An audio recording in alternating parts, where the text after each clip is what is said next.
The underpinning core ideology that we are fed in the West is that we are competitive, selfish, that this is human nature. You know, that is in many ways the religion of neoliberalism. That's where it comes from. You think you know what it is to be human, but you don't.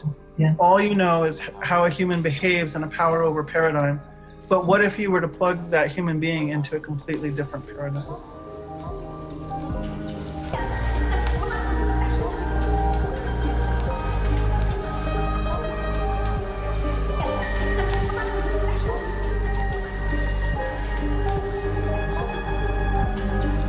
For the past few hundred years, and especially in the last 4 decades, people on every continent have been increasingly at the mercy of a colonial, globalized economy. We've been imprisoned in a consumer society in which our needs are met by distant, anonymous corporations, in which external ideals of success are imposed upon us. This competitiveness that you have to prove yourself by how much faster you can climb and push down the others, and it's been a deformation of the human spirit, I do believe.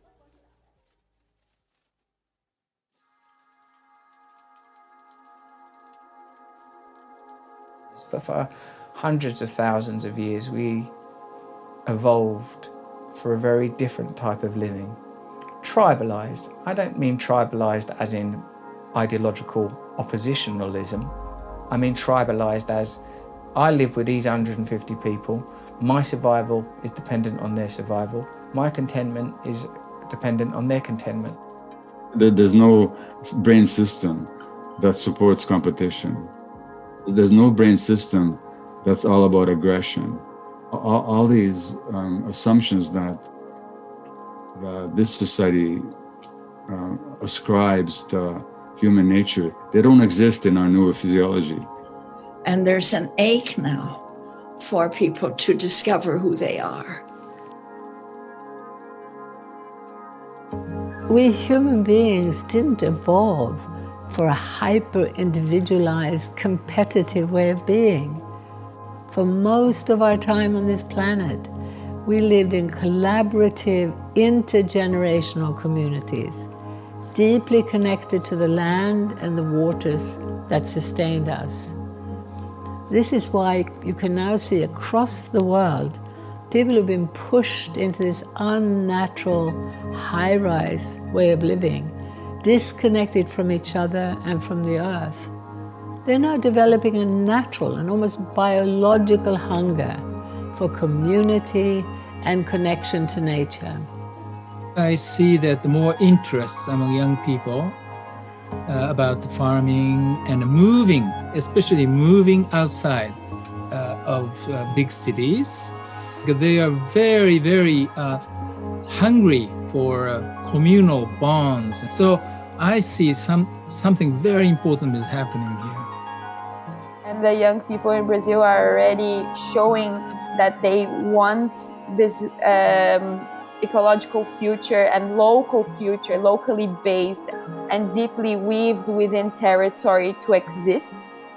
And they came together within a movement that we called localization.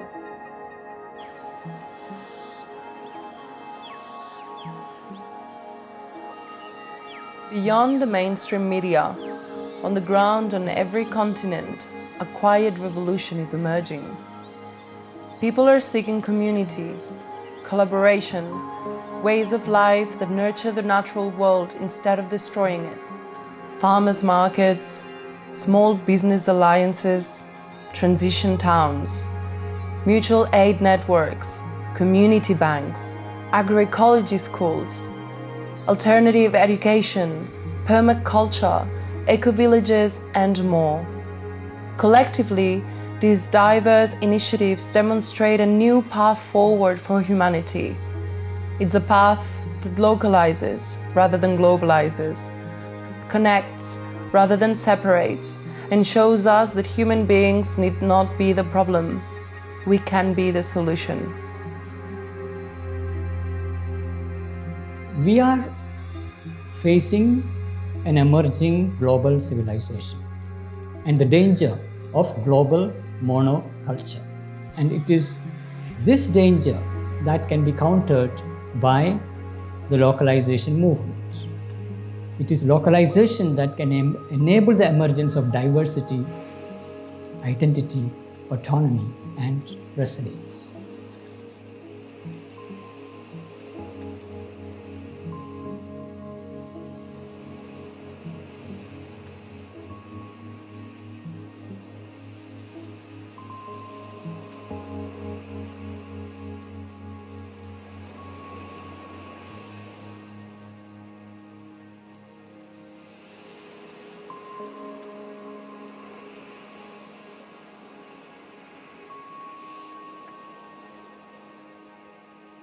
This is a time for localization.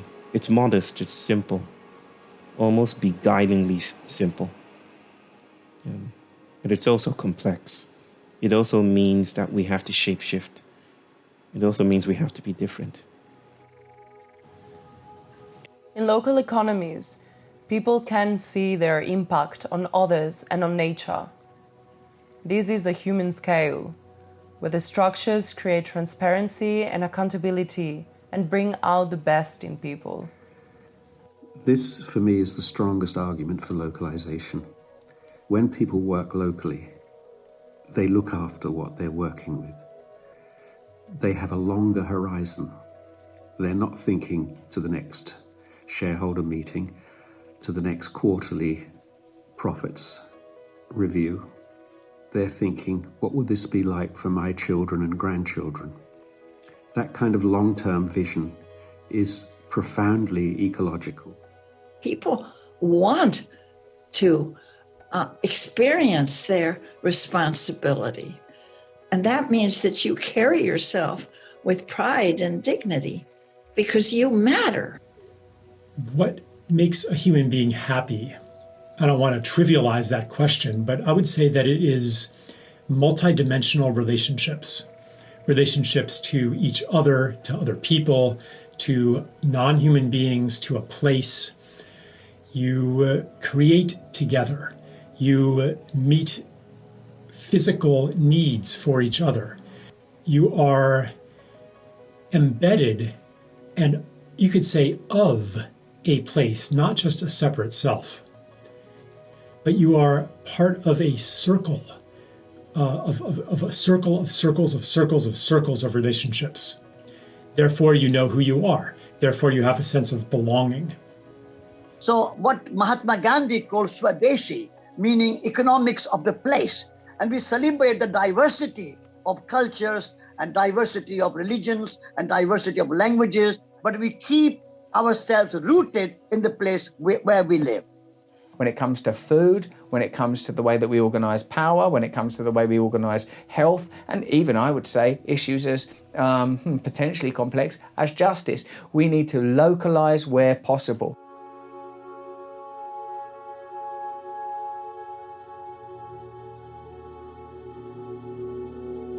Thanks to globalization, the food we eat travels thousands of miles. Shrimp from Scotland is shipped 6,000 miles to Thailand just to be peeled, then shipped back to be sold in the UK. Meanwhile, countries routinely import and export huge quantities of the same product. In 2020, Germany was the world's second largest importer of milk and also the world's second largest exporter of milk.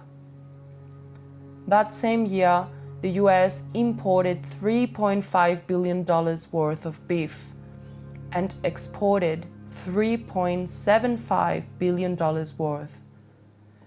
Many countries engage in this kind of redundant trade. This is insanity in an era of climate chaos, but global trade rules actually encourage it. All the international maritime and air transportation, the emissions from this are not accounted by any country. Just think of all those vessels with all kinds of commodities from China to everywhere, from mining, with soy, with oil, with liquefied gas. those emissions are nobody's emission, because one of the key assumptions of the climate policy is that you cannot harm trade.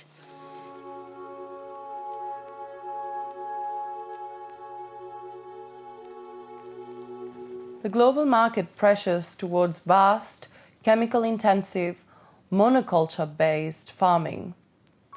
These monocultures actually produce less food while eliminating biodiversity and destroying small farmers. Local markets, on the other hand, require a variety of different products, and so they unleash the productive and truly regenerative power of small-scale, diversified farming. Permaculture has contributed to that acknowledgement and importance of these smaller, localized economies for radically reducing ecological footprint. It's desperately important that we take control in our communities of our food, to eat food grown locally as much as possible. Saving seeds, learning from our nature, learning from farmers, we can grow enough food to feed all of India twice over by conserving biodiversity, regenerating the soil, regenerating the water, and healing the broken climate cycle. Agriculture uses half of all habitable land, so a shift from global monocultures to localized, diversified food systems would literally transform the face of the earth.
As people recognize the multiple benefits of local food economies, community initiatives are springing up across the world.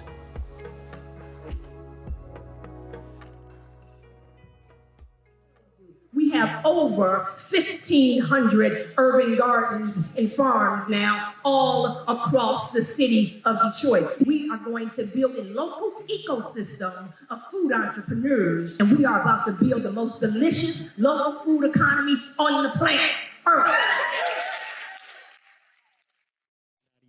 Ici, nous apprenons à produire les fruits, nous apprenons à produire le poisson, nous apprenons à produire le maïs, etc. Tout ce qui va concourir à nous nourrir, tout ce qui va concourir à promouvoir l'économie locale, c'est-à-dire les richesses de notre terroir. C'est cela que nous visons. Mais si nous sommes là à consommer ce que les autres font tout le temps, on sera toujours pauvre et toujours esclave. Et c'est ça que je ne veux pas de la nouvelle génération. Number of young people from the city want to come back to the farm is increased. They have strong intention that they want to do organic farming. Now we do a lot of training, mainly people from the city come. And most of them ready to quit their job. Many of them looking for land, many of them bought the land already. We have a madness in this world where food that is grown around our cities is largely exported to other areas, either within the country or even outside the country. And wouldn't it be so much better if the local farmers had the opportunity to work with the local communities to bring their food into the city as was traditionally done. Bristol was once fed by peri-urban horticulture projects, like suburban market gardens, basically. Since '85, the amount of land given to this kind of agricultural production, suburban horticulture, has declined by almost 30%. In this country, it's really difficult for farmers, especially kind of new entrants to farming, to get access to land. So Bristol Food Producers is running a scheme of land matching where it tries to get people who want to have access to land to apply through Bristol Food Producers, and then it tries to match people with available land. We take pleasure in our day's work here and enjoy turning out plate food and watching people enjoy it, knowing that we know Patrick that's growing the mushroom that's on that plate. To use the products in the shop and to sell them, but also to celebrate the Bristol food movement, which is amazing. My name is Nelson Mudzingwa. I'm a smallholder farmer in the Shashe block of farms. We are demonstrating and showcasing many of the practices that we relate to our local processes of producing food and at the same time managing our environment. We believe it is a movement that is connecting different people in many different communities. They cannot survive in isolation. They would like to connect for them to be able to participate meaningfully and effectively in the politics about food system.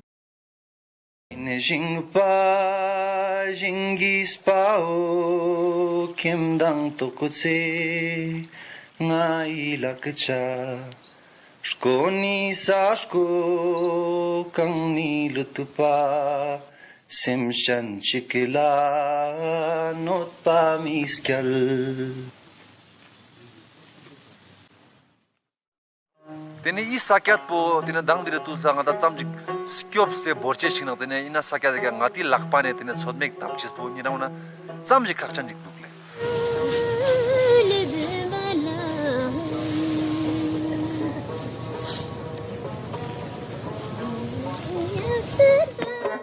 ngata ji la si cho na ta yon tan ji ge te no ka ngati abi me ka ngata lof si os no galal kalte zo to ngati skyop mar kyop na to ngati tor cha galal o to tor na te ne ngati yon che se ne chugu na ngati chang la das pa yin ze te ta che shi met pa.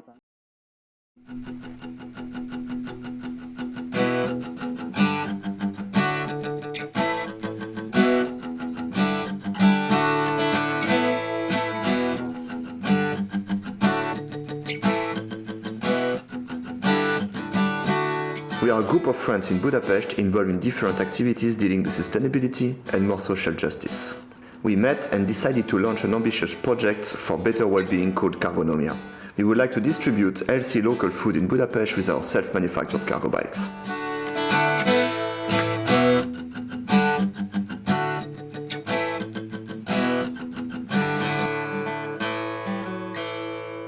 We bring all that foods and also eggs, beers to Cargonomia in the city center of Budapest.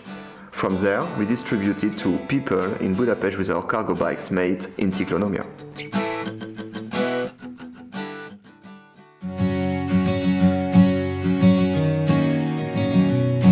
There's this widespread belief that we need big farms and ever more technology to feed the world.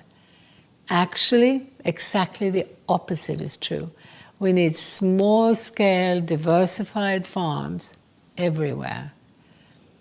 Supporting this turnaround is an essential step in transforming the entire economic system, and is something that we can all contribute to right now, wherever we are. Local food economies are essential for restoring our health and the health of the planet as a whole. But to build those kinds of economies, we must recapture our rights from global corporations. Beyond these community efforts, localization must advocate for structural changes in the social and production relations between farmers, traders, and landlords. We hope to contribute in the building and strengthening of a global movement that will challenge the monopoly control of TNCs over food and agriculture. It starts with simple questions, actually, of where does my food come from? Where does my water come from? Who controls these systems? How are decisions made around these? And it starts to connect to larger social movements who are actually trying today to defend our territories, to defend the water resources, to defend control over our own knowledge systems. これから先、私ども日本でも多国籍企業による種の支配が始まったところです。今、ローカルって各都道府県、市町村、そういうところから我々は地方から私たちの食と種を守る。And we need policy reforms that supports localization and agroecology and community-supported agriculture. The need to have strong mass movements of farmers and small food producers, of workers and consumers, and all their advocates. So we need to support and strengthen such a strong people's movement.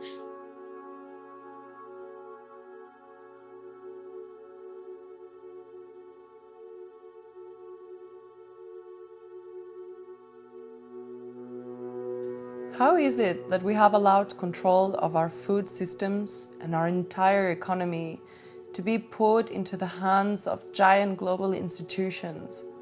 So from the time of colonization, there was historical structuring or reorientation of domestic agriculture and food production towards sources of cheap raw materials for the industrial needs of the colonizers. So it continued with the neoliberal globalization of the past 4 decades.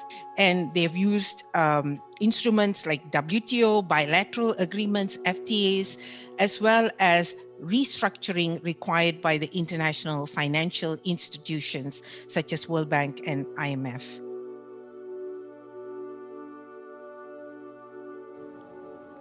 Since the 1980s, governments worldwide have been signing onto trade treaties that give multinational banks and corporations more and more freedom and power.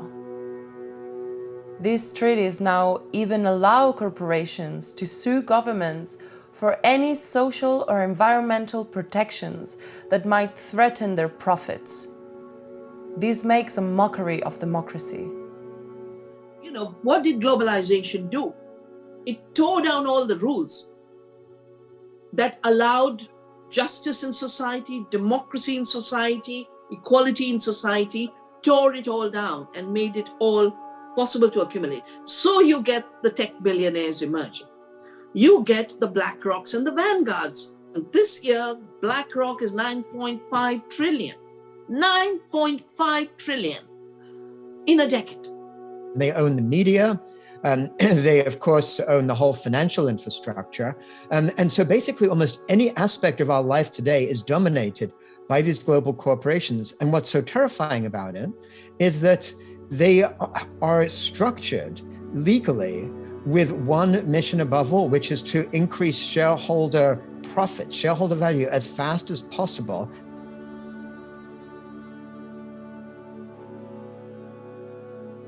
They want to reinforce the current unsustainable global system with a new technology.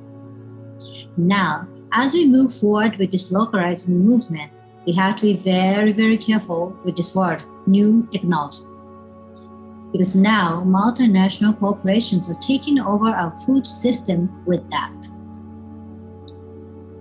Can you imagine a future where multinational companies' servers on the other side of the world automatically manage the robots plowing the farming?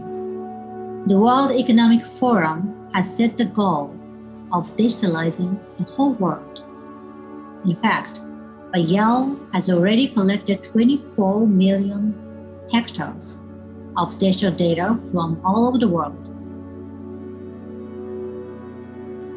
Saudi Aramco, where energy is opportunity.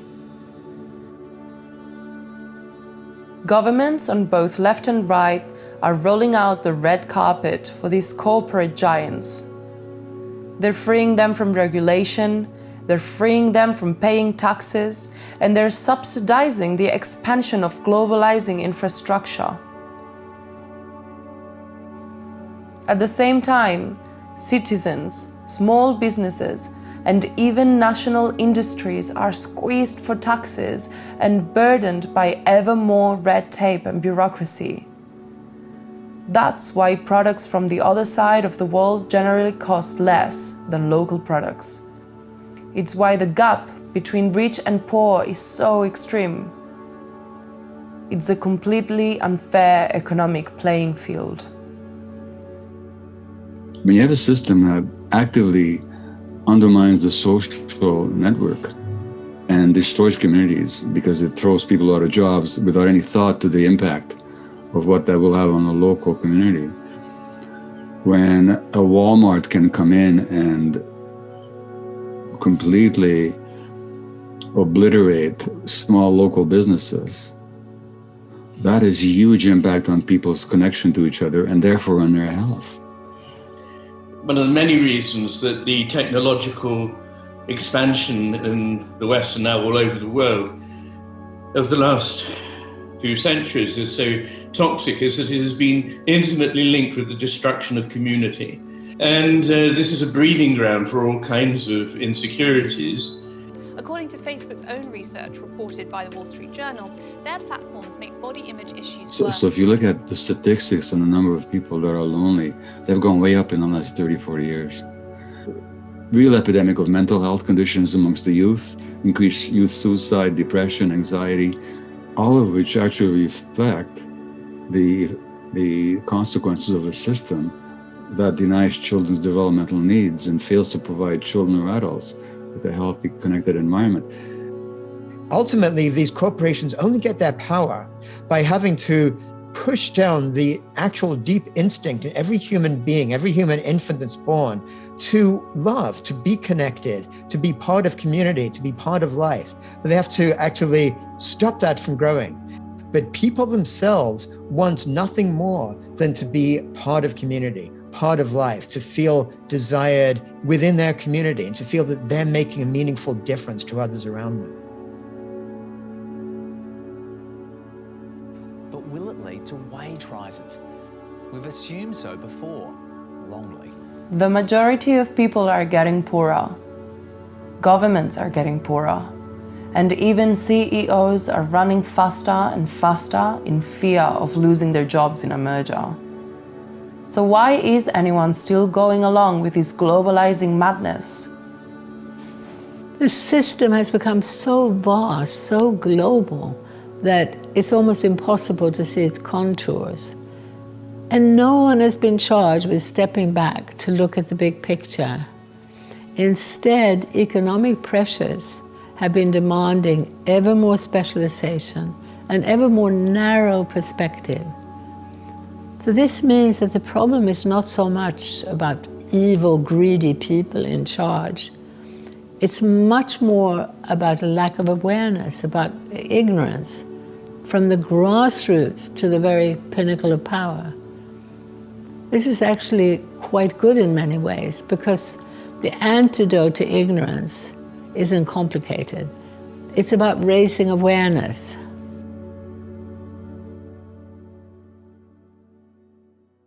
The globalized economic system that dominates our world is like the Pied Piper who led the children of Hamelin to their doom.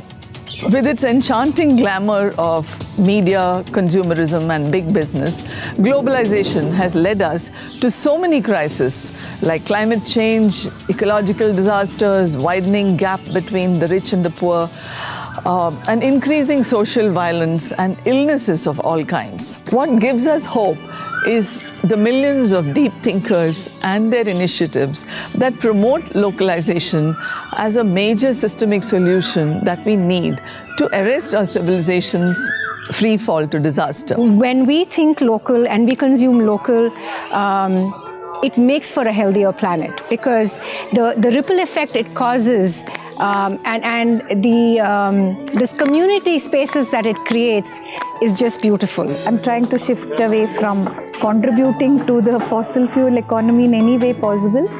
It makes so much sense because the only people making money in the whole economy seem to be the people who are extracting from the system. Millions of local initiatives already exist in India for local agriculture, innumerable local crafts, creating local economies, and much more. 93% of our total workforce of India is from the unorganized sector, which includes small and localized businesses.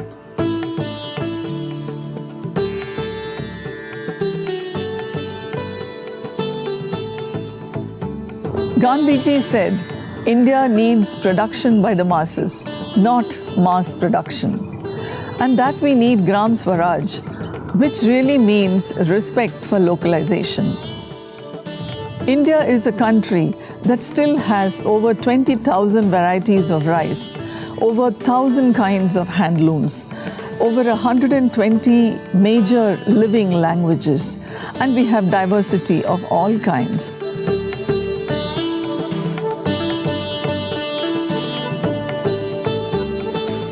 We still need to follow the wisdom of Gandhiji. Sabemos que el metabolismo de la economía globalizada es irreconciliable con la finitud del sistema biofísico. De esta manera, en México como en Latinoamérica, por eso y ante esto se han construido y se han edificado una diversidad de movimientos antiglobalizadores, como movimientos de contracción, de resiliencia comunitaria.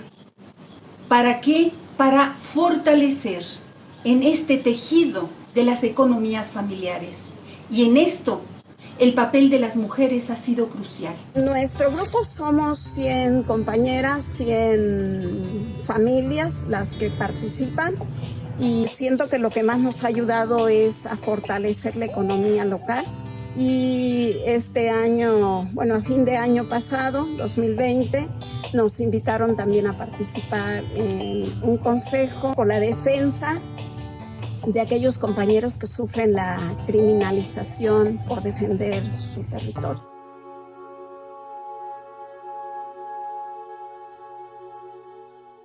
Worried customers have been snapping up everything in sight. Store shelves nationwide are dwindling or totally empty. We needed a pandemic to show us how resources need to actually flow and how localized action can create amazing local responses based on a new relatedness. In an emergency, we're kind of hardwired to help each other. And small-scale approaches are a very effective way to build relationships of trust and meaning while serving needs.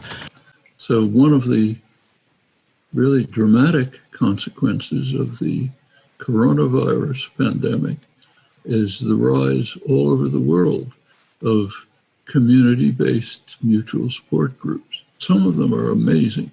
At the same time, there's a growth in response to the longer-term crisis of neoliberal capitalism, which has been devastating for 40 years. There's a growth of worker-owned enterprises, collectives, community-based services spreading all over. One of the things that happens in the midst of large-scale shocks and crises is that we realize very quickly how vulnerable our globalized supply chains are. And in the rocky world of climate chaos, we're seeing many more examples of this. Localization in this context is survival. We will be facing more shocks, more novel viruses, more cataclysmic storms. Our communities must prepare by becoming more self-sufficient, more able to provide for our basic food, energy, and medical needs. Self-sufficient is not the same as isolated or parochial or insular. I'm an internationalist, but more sturdy, more ready, and more resilient communities is what we need for when the next shock comes.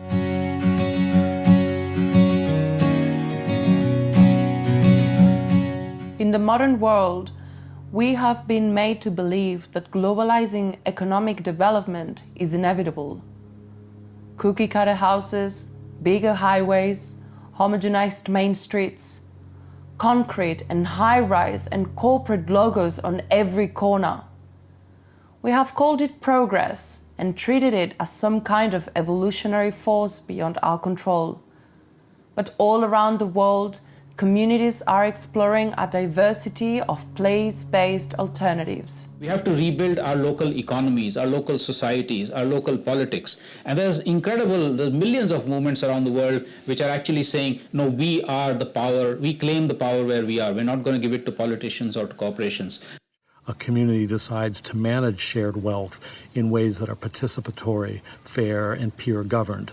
And this happens outside of markets, outside of the state. It's people-driven. We see it in cooperatives and local currencies and time banking. We can see it in community forests and community-supported industry. The commons and localization are not fated to be small or uninfluential because they're small. The strategy is to emulate and federate, to federate horizontally so we can coordinate and trade knowledge and grow a bigger footprint while keeping the appropriate scale. And there is a master plan for developing the area, and we've looked at it and thought, well, it's exactly as a master plan would be in the late 20th, early 21st century. And we as a community have come together and thought we can do better than this. So what we're looking at is how we can co-design a neighbourhood that's going to answer the questions of growing inequality, climate change, and poor design and fragmented communities.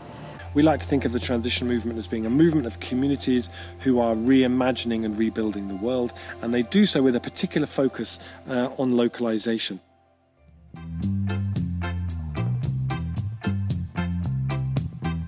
Share is an empty shop that has been converted into a library of things. I am one of 8 apprentices that have created Share, a library of things. And so the Share Shop is basically a physical hub for people to lend items to each other. So similar to a library, you can borrow stuff, but it's not just books, but it's also DIY items, tools, leisure, holiday equipment, all of that kind of thing. It reduces the amount of stuff that we need to have ourselves. You can come to the shop, repair your bike if it's got a puncture, if you've got something else to fix, just to come down. There's such a huge range of possibilities of what this shop could be. When we treat economies and communities as local as opposed to global, we have a chance to exercise real power over the way our lives are run. This is going to require great regulation of many of these centralized institutions, e.g. in the corporate world, in government. Let's create a fair playing field. Let's stop giving subsidies to big business. Let's get the tax code fair so that local economies have a fair chance to thrive. Let's stop using the Farm Bill to give 90% of our farm subsidies to the biggest farms. If we go down the list, there are so many ways in which policy is working in favor of the big guys. And if we level that playing field, and if we recognize the various benefits that local businesses bring, I think we'll get very different outcomes. ぜひそういった多様な食文化、それから多様な命をしっかりと守っていけるような法律を作っていくことによって日本国内においてもそうですし、ひいては世界においてもそうしたローカリゼーションの活動がしっかりできるようにしていきたいと思っています。 역시 전주에서도 지역화 관련해서 지역 금융이라든지 지역 에너지라든지 지역 먹거리라든지 많은 일들을 하고 있습니다. 어쨌든 이 세계화, 신자유주의의 엄청난 파고를 막는 힘, 이 지역화의 힘으로 저는 이런 작은 도시들 그리고 국가 또 지구적 연대를 한다면 저는 충분히 행복한 세상을 만들 수 있지 않을까 그렇게 생각합니다. I'm bringing a little bit of a different voice of hope, the voice from what probably most people think is an unlikely quarter to have voices of hope, and that's the business world. So when we live and work in the same community, we see every day the people that are affected by our decisions, whether they're our employees or our neighbors or our customers, our suppliers, or our environment. And we're more likely to make decisions from the heart as well as from the head. Imagine if a grassroots movement of local people decided that we could make and grow and invest in the goods and the services that our communities need. That jobs and wealth were better in the hands of the many rather than the few. That as manufacturers, family farmers, independent retailers, as energy providers, or as community bankers, that we could all just decide that it was all right to care for each other. Here at Bali, the Business Alliance for Local Living Economies, we know that real prosperity is local by its very nature. From Seattle to Cincinnati, Asheville to Minneapolis, New Orleans to Vancouver, BC, Bali is celebrating and recognizing, supporting and connecting the leaders of a new economy. Those communities in the United States with the highest density of locally owned business, there is the highest per capita job growth rate. That in those communities with the highest number of locally owned businesses, there is the highest per capita income growth rate. In other words, the best way of reducing poverty, increasing equality, is to go local. We also know that local businesses are extremely profitable. This is from Canada, and what it shows is the most profitable businesses have 10 to 20 employees. The least profitable businesses are those that are traded on the Toronto Stock Exchange. How can we get the 99% of us to start putting money into great local businesses? Because if we do, we unleash not only great local economies, but we take the fuel out of the monsters of global capital. In Nova Scotia, there are communities that are now allowed to create local pension funds. And there are maybe, 50, 60 of these pension funds. In New Brunswick, they just implemented a 50% tax credit. Every dollar that you put into a local business above $1,000 generates 50 cents of reduction in your taxes in provincial tax obligations. These are serious, serious reforms. Localization addresses people's mounting concerns with the cost of living, with their financial security. Simultaneously, it reduces emissions and other environmental destruction. It's a vision that bridges social and environmental issues, the rural and urban divide, and the political left and right. It's a unique opportunity to build a broad-based movement that could bring about fundamental systemic change. And I think we're seeing that a lot of pushback, a lot of people pushing more to the right in their politics right around the world is this cry out for more empowerment at a local level. They're sick of these decisions being made by corporations that are thousands of kilometres away from their own region, where they understand the nuance and what's required in their particular community. So the more that we can localise and give people back that power at that local level, I think we're going to see huge changes, not only environmentally, but also to the social fabric of what we're creating.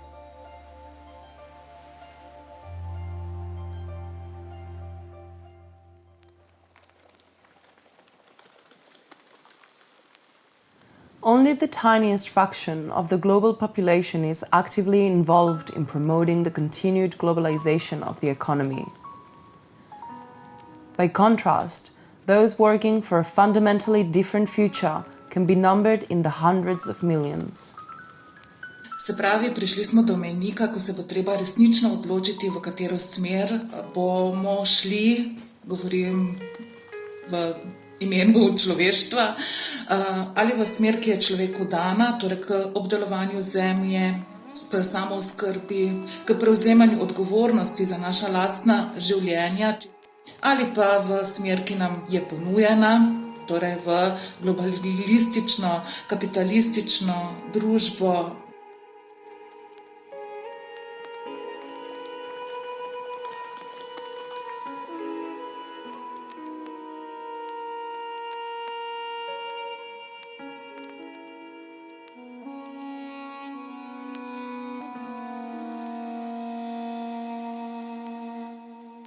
this is a vital time to do different kinds of activisms, different kinds of work. So power needs to change. Our notions of power need to change. If power is always at a distance, then we will frame economics and the economy as food coming from far away. And we will valorize, reify, ordain, and celebrate a system that denies us the immediacy of our surroundings. So do you see that the mission of this movement is bigger than ever before? Let's keep moving for localizing the whole world so that one day we can brag to our children or grandchildren that we did not give up at the critical moment to protect their future and our planet. And in Brazil, we say decolonizing our imagination. Stop thinking that industrialization is the only way to go and technology is the only way to go. There are other ways of living that it's going to make us maybe even more happy. We have to take a stand for what we are recognizing as important and essential to our full human beingness.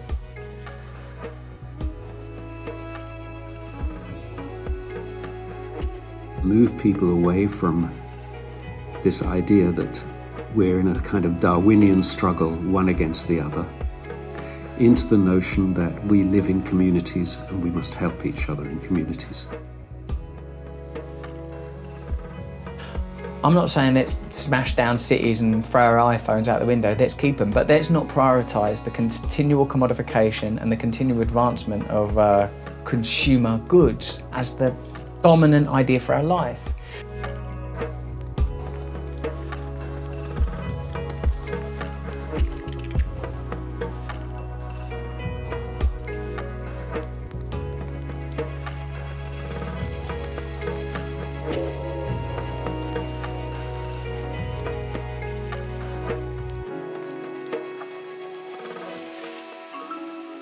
それが私たちがまさに生きること、いわゆるローカリゼーションだ。それが始まったと私どもそう思っています。どうかみんな頑張りましょう。The real change does not come from the top. Real change does not come from the center. Mahatma Gandhi did not work from the House of Parliament or President's house. Martin Luther King did not come from the White House. We have to focus on building grassroots movement stronger and stronger and stronger, and that is the future for the local economy and human scale paradigm. Economic localization aligns with fundamental principles of life.